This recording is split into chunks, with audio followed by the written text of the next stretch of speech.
Hey, good evening, guys. Ken at Tortoise Capital Nightly Strategy Podcast for June 8th, 2023. So this is a picture of the flashcard for the learning ecosystem. If you're subscribed to the YouTube channel, I'm experimenting with shorts, which is the under 1 minute messaging, and did about 10 of them just off of this chart in an effort to try to discipline my storytelling a little bit. But that's the basis of the entire body of knowledge that we use. Now, every one of those is a trigger that goes deeper into other messages and techniques and whatnot. But that's kind of the top level flight path. I spent some time on this one talking about the maximum sustainable rate of learning and how we blend creativity and true storytelling into that ecosystem of learning to create standard work, to do routine things routinely, and then get aligned in order to achieve transformational effects, and how the collaborative learning that we do in the story circles really leverages deep listening, truth-telling, and the power of story. And the emphasis we place on forward trading and living your life aligned with natural forces to achieve positive effects. And I did a couple on the regression line crossover and why math matters and why our ecosystem approach works, and the big ideas of compound critical state, standard work, minimum manageable risk box, why framing and visualization for rehearsals and preparation are so important, and why the bar-by-bar trading and coaching we do is so important. And it was a hat tip to the fellows that are doing the good work. If you're a teacher, show me your students. I got more people to add to that list, but at the time of the making of the chart, that's who was on the team specifically. But that was a lot of fun. I hope you enjoy those. Let's go to the 30-minute hybrid swing. I did an intraday catch-up on this, which was kind of neat. That was it took me 3 minutes in public on camera at like 11 o'clock this morning Central to go through and evaluate all, whatever it is, 20 charts.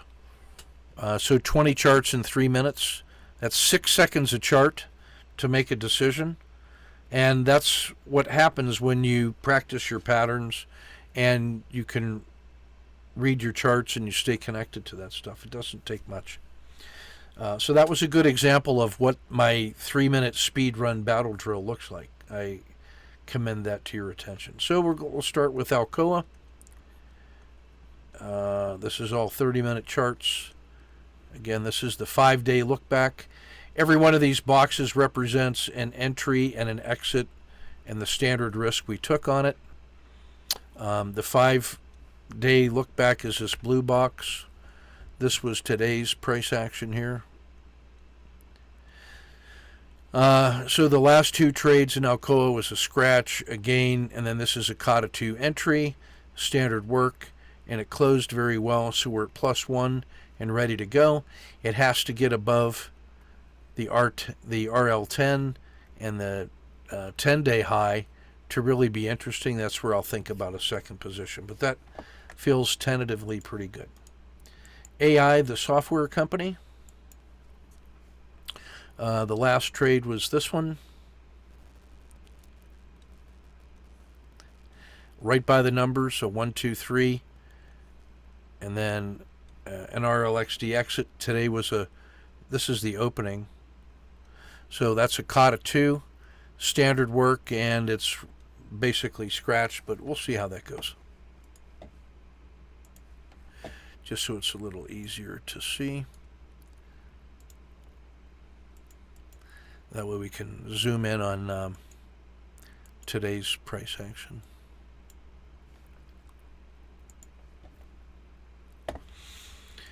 Caterpillar, that we got 2 positions on that one. Today was a stabilizing day. It just chilled out, and we're holding 1, 2, 3, 4 4 on this one, 2 on that one. So we're at about +6, and we've got some wiggle room. And I like that one long term. If we come out to the daily, that one feels really good. It has cleared all the previous hype. Great American company. Cliff. The Kata 2, we're in the third day and doing well, and that's up about 8 bar. I will adopt the PSAR dot now to preserve after 3 days. CVS, Kata 2, re-entry after the morning. So on the second day, and that comes down and hits the cash, it held. You get the uptick, 1, 2, 3. I just decided to put it back on. It's closing with +1 in hand, and it's right at the 10-day high. So this thing could really go. I like CVS here. Dish cashed the 2-day caught at 2 for +1. Devon Energy, there was an Anderson regression line stretch and reversal in here. I wasn't quick enough to catch it, but this little sell-off and recovery bodes well for tomorrow. So I'm actually ready to get long on that one if it were to break out above, say, 50 and a quarter. I kind of like that head fake. This one is EA is just a rocket ship, or a yo-yo, I guess. This short closed well yesterday, and then it gapped up, so we got out just in time to make a no-lose plus dinner for 2, and then completely missed this. And then after it moved a wrist box off the top, and the R10 was rolling over, I got short at the edge of the dragon, and this thing closed with about a +1, and I think tomorrow's weakness could take it down to here for the 2-hour battle drill. Emerging markets, Kata 2 entry. It's actually more of an SSC now that I look at it. It's because you have a high, a low. That is the same low as this one. The last time it was there, it did that. And the Kata 2 entry made it to there, but I didn't preserve it. This one feels like halfway up, and it could get to here, and then we'll see. Does it go? That's where I would look at second position up here. And I will not let this thing go negative tomorrow. I would get short here with it first target here at the 5-day low, and then the PSAR flip, and then the 30-day low.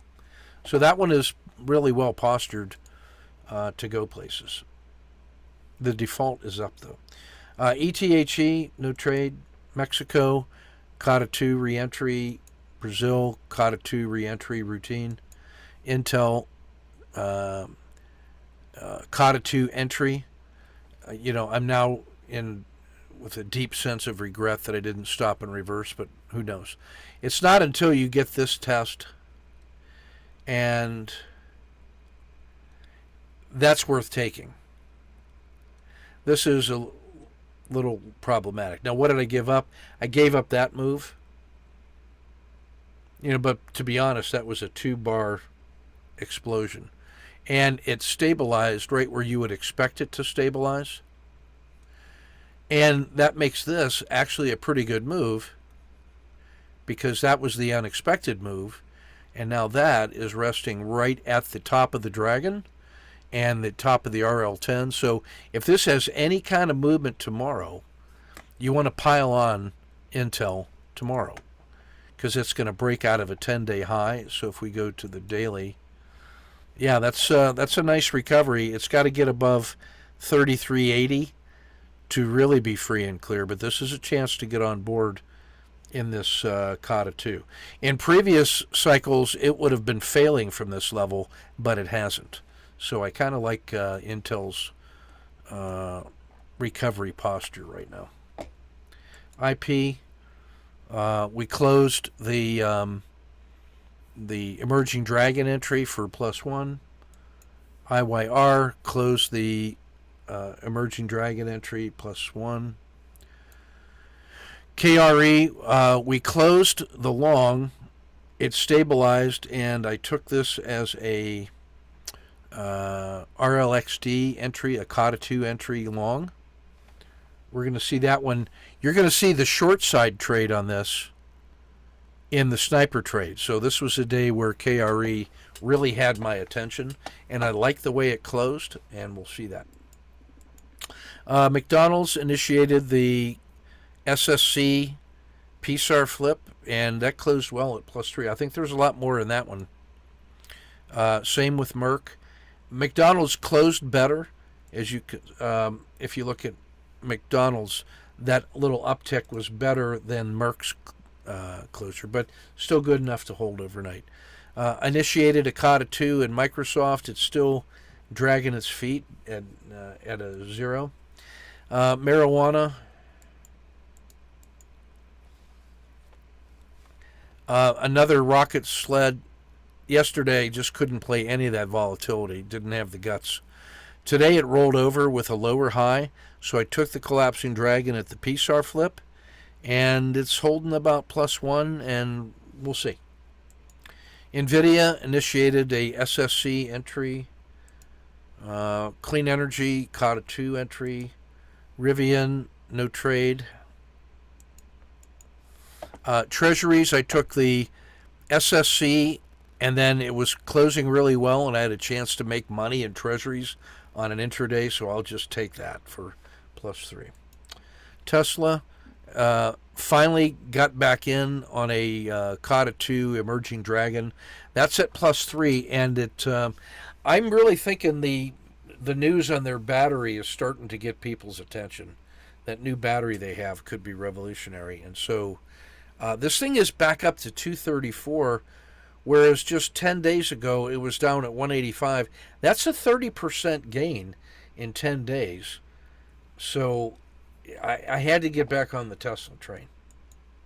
Just took me a long time to do it. U.S. Steel caught a 2 entry after the previous scratch. So we'll see how that goes. I like the way it closed. All right, let's go to the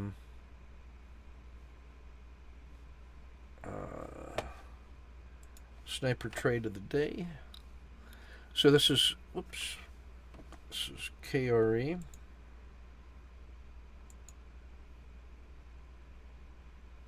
I thought it, where did it go?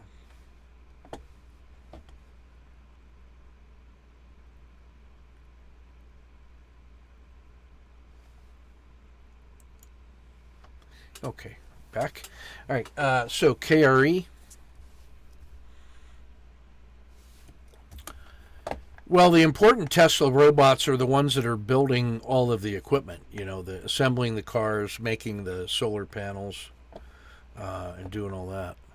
And, you know, they struck an agreement with Ford where Ford is now going to manufacture to the Tesla charging station spec. That's a huge, huge deal because Ford is way ahead of General Motors in electric vehicles, in spite of the moron president's fist bump with General Motors. General Motors is a laughing stock, actually. All right, so this is KRE, and here's where it closed. Here's the gap down. This establishes the OR3. The break was here. So we are short. Standard risk box. Check or hold.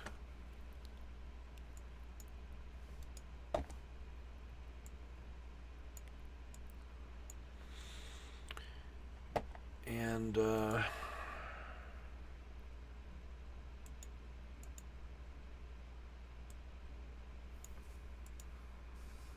so that thing drops like a rock right out of the gate. And so you want to have But when you see that thing breaking down in that bar and going, you want to get your stop at least to like there so that you can lock in this little wedge of gains, which we label no lose plus dinner for two, full respect.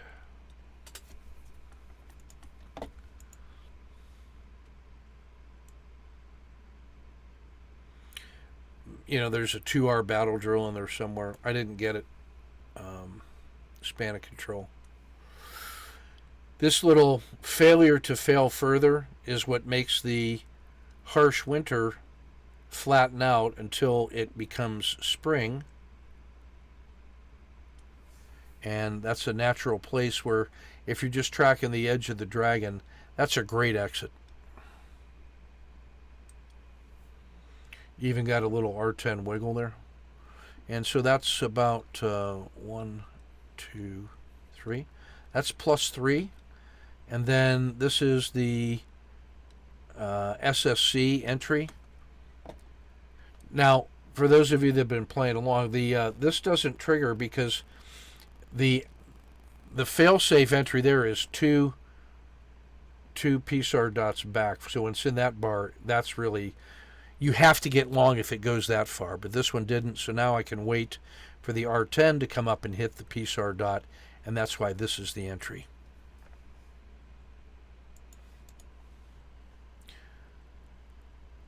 That little mini lesson is worth about $500 a day. Caught a 2 or an SFC. That's a half an hour loss. Short. Minus 0.2. Stop and reverse. That's 3 failures to fail. So you get in there, you get half an hour back. Caught a 2 re-entry. Now, this one was really working nicely. And what had happened was this thing started up and it started crashing. So I harvested the no lose plus dinner for 2. It turned around and then immediately, same bar, took off. So I ended up re-entering here. That little head fake cost me that much, but it protected against a loss of that much. So this is really like a plus 0.2. This one's 0.5. This one is minus 0.2. That one is minus 0.5. This one is plus 3. So we are at scratch, scratch, scratch, scratch, plus 3.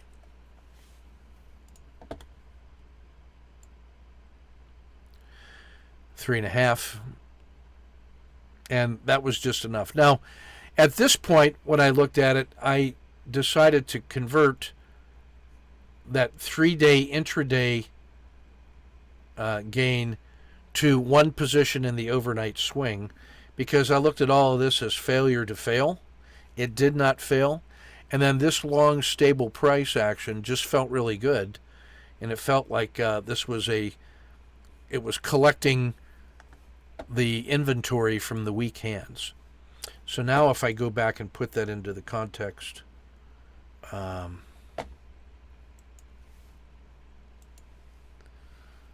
KRE, this, I'm not afraid of a Kata 2 on that one. And so this is that.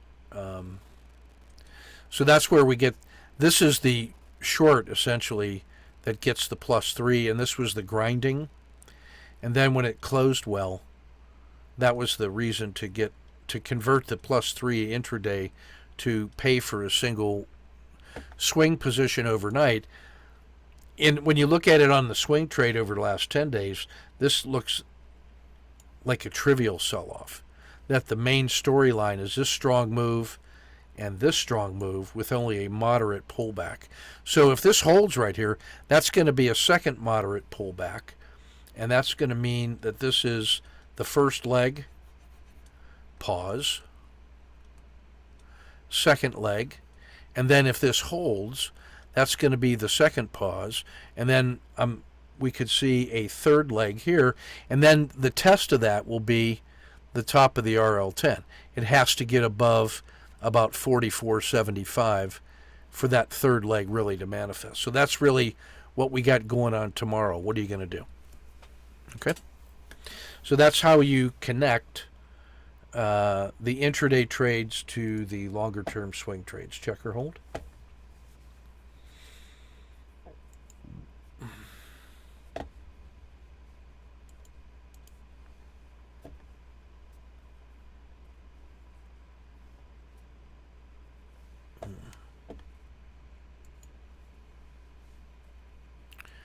I gotta find all the boys here. Okay, there we are.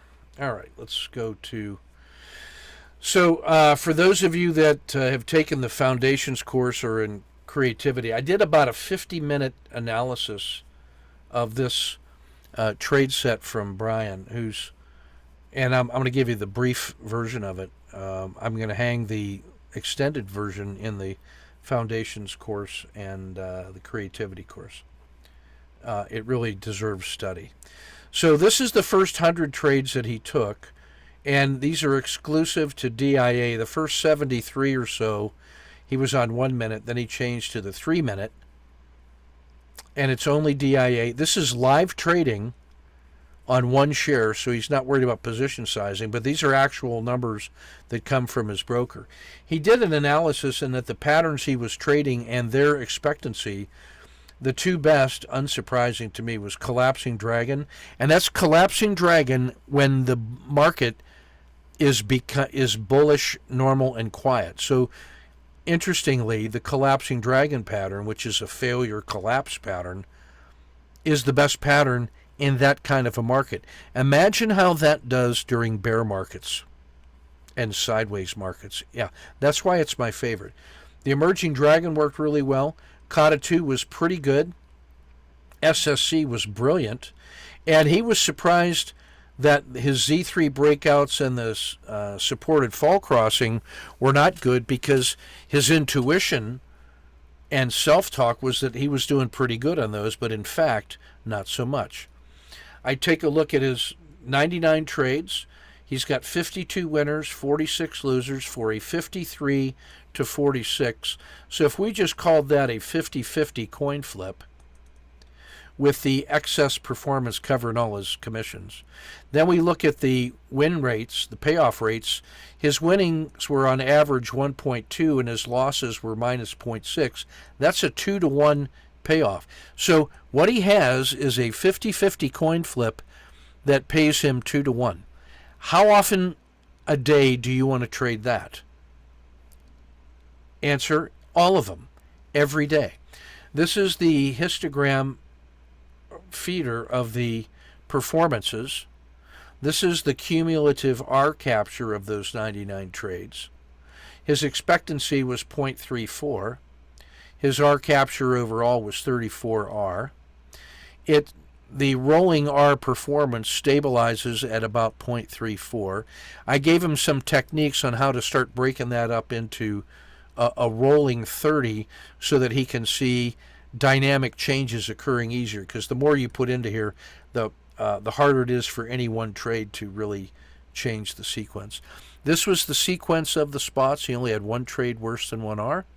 The outliers that were better than 2 were considerable, and what I like to see that these were not all on the same day, but they were spaced out pretty well, so there is a periodic winner that is very satisfying and emotionally reinforcing, and so that's a good thing. Now on the histogram, the first thing that I look at is losses worse than -1, and there was only one, so we know how to fix that. And then the second thing that I look at is the range of performance between -1 and +2. And what he's got is about 85% of his trades inside here, and that is positive expectancy. And so that is the reason when 5 out of your 6 trades look like a normal process with controlled risk and it's positive expectancy, that's why you stick to the rules. But the rules also permit you to periodically experience the third part of the histogram, which is the fat right tails. And the key psychological insight here is that the psychology of ruthless risk management to never take more than 1R losses, to trust the rule sets and trade them ruthlessly, relentlessly, because that's positive expectancy, and then periodically you get rewarded with a bonus. The key thing is not to think that you were responsible for this, but to say that that is a natural and an almost inevitable consequence of a good rule set that allows you to occasionally get paid a higher percentage when the next higher level time frames come in and they start on the thing that you took an SSC on, and then they start coming in and buying the second and third legs, and that's why some of those go to 5R. Not because you were brilliant and picked the right one, but because you followed the rules and managed the risk, and then instead of failing, the buyers kept coming in, and then you got the move to the higher level. So I spent about 50 minutes going through some of the psychologies of these control charts and things to look at and suggestions for him to make edits to his rules, and then some advanced analytics on how to do the rolling R's and a Monte Carlo simulation off of that distribution so you could get an anticipation. And then talked him through how to look at DIA versus EWZ as a conservative index strongly correlated to SPY, and EWZ as a volatile index loosely correlated to SPY, to see what the rule set does on two distinct pieces. Now, each one of those represents the integrated performance of a lot of subordinate symbols, but that same rule set and this method of analysis can then help you go optimize against other faster movers inside there. But it starts with the ability to do this kind of assessment on your standard industrial performance on the simple signal of DIA. Oh, why is DIA good? Because it's so strongly correlated to SPY that if you set up your chart and you saw a turning movement in SPY with an SSC, it wouldn't surprise me that the slower Dow is only in a doji, and then you can set up a really favorable reward to risk box, and then when the SPY rolls over and this ends in a doji, you can fine-tune both your entry and your exit on this very smoothly trading DIA. And with the micro and the mini futures, you can trade that in a very efficient manner with capital. Each penny in the Dow is worth $5 in your account, and you can make a living on futures and DIA.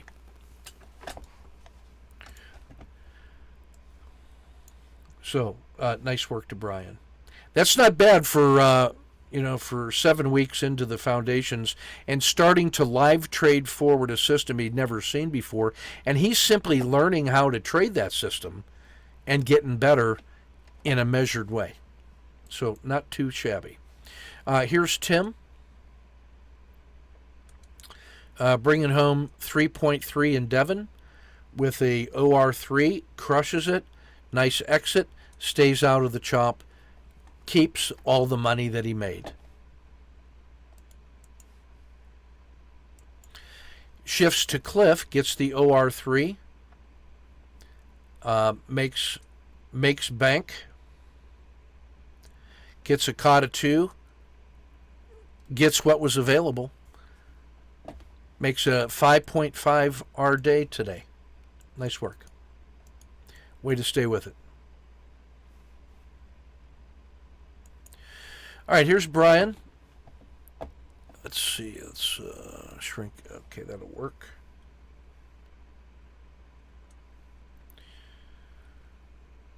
This he's realizing that his correct entry should be here. The one that he ended up taking was here. Gets a micro loss.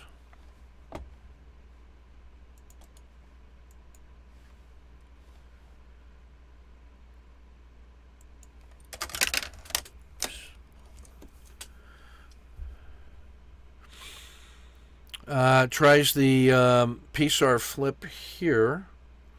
Micro loss, stop and reverse, gets paid. He left this trade as he didn't think he'd have time to stop and reverse, so he didn't take it. But it was actually tradable. This thing will glide nicely through the lunchtime. Brazil often moves on its own accord. He's working on Hormel, gets paid on the gap down and breakdown of the OR3. I think he stuck around too long, but I love the stop and reverse at the COTA 2 and gets paid for 3. OR3 and breaks out at the previous high. Mechanical entry long. That's where you got to get out. Of course, that's where you get out. That's an excessive gain. And even down here, you can see it crosses over the Baby Dragon and the MACD. You got to get out there. Here's the crossover on the R10 and the Baby Dragon. That's your exit. Make that a flashing light next time. Stop and reverse here. Massive payday. 8.3 today. That's not even reflected in the chart that he had, by the way. This is him now using the same rule set that he fine-tuned on DIA into eBay. Find the movers. Constantine just says, what's the big deal? Patience and discipline for fearless trading. He's trading the gold dollar on the ones like he always does. This was the high of the New York session. It rolls down one wrist box off the top. He gets short, crushes it for 10R, and that's not even a second position here.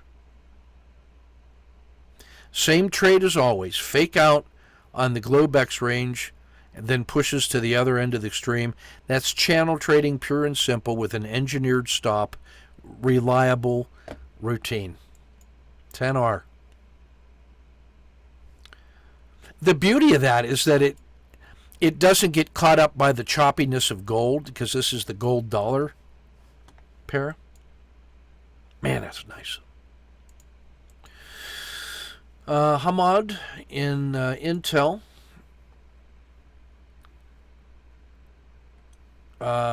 Better job getting out of the OR3 failure. You can be short right there and get paid. But you are committed to the long side. Chop, micro gain. And recognize that both of those, from this entry, if you just follow the PSAR, that becomes a winning entry. Trust the PSAR. That's a good trade. That's a good trade. I'm liking all of that.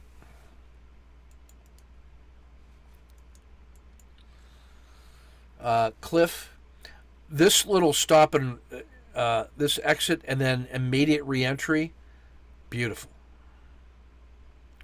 I like the continuation, the cut, and then the quick entry. I think you want to get paid better than a scratch, but I like both of those. Devon Energy, that's even better than the previous one if you follow through with your stop and reverse. And you're trading in the chop here. But I don't mind that because it's a COTA 2, and that's a reasonable effort at getting along. And then you gave it enough time to try, and it didn't.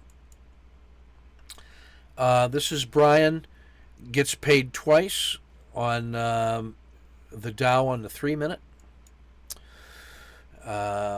Micro loss on Brazil. Scratch day on eBay. So this is actually 2 days. I'm getting yesterday's trades in there too because I didn't have time to do it last night. Yeah. The stop and reverse pays and covers the previous one. Hamad, yeah, there's a COTA 2, which would pay you, but that's another good COTA 2. Yeah, you could have tried that, but I don't mind you waiting and for the confirmation. Those are both reasonable. Great trade all the way through. 2.6 for the day. Very, very nice. 2.1 for the day in Cliff. That OR3 reversal smash. Great stop and reverse. There's the trade there. That's the COTA 2 for Hulk smash. Microsoft, 2.5 for the day, gets paid and gets really well paid. And that's not even getting the big easy legs in here. So really nice work across the board, fellas. Let's see if my brother's snuck any in on us here. Nope. Okay.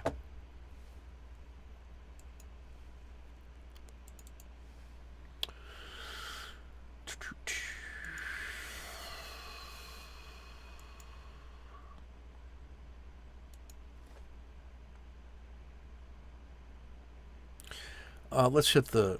We'll do these while we're here.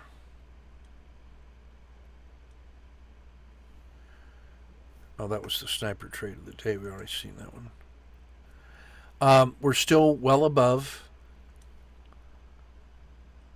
the emerging dragon. This failure to fail with a nice high recovery. That is poised to go.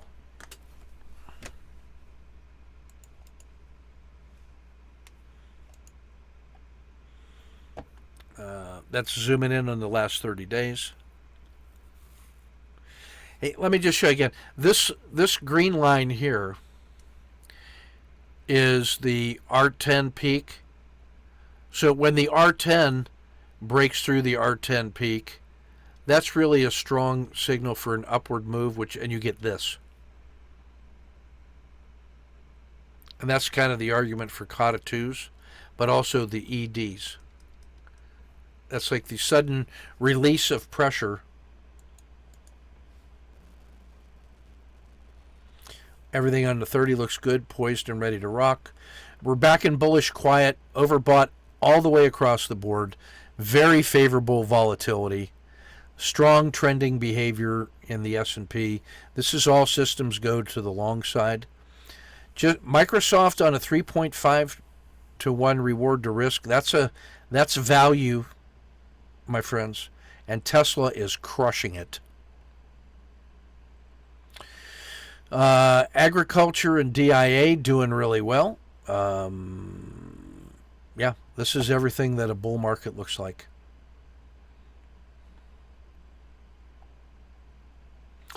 A handful of Godzillas and Malaysia in the ETFs.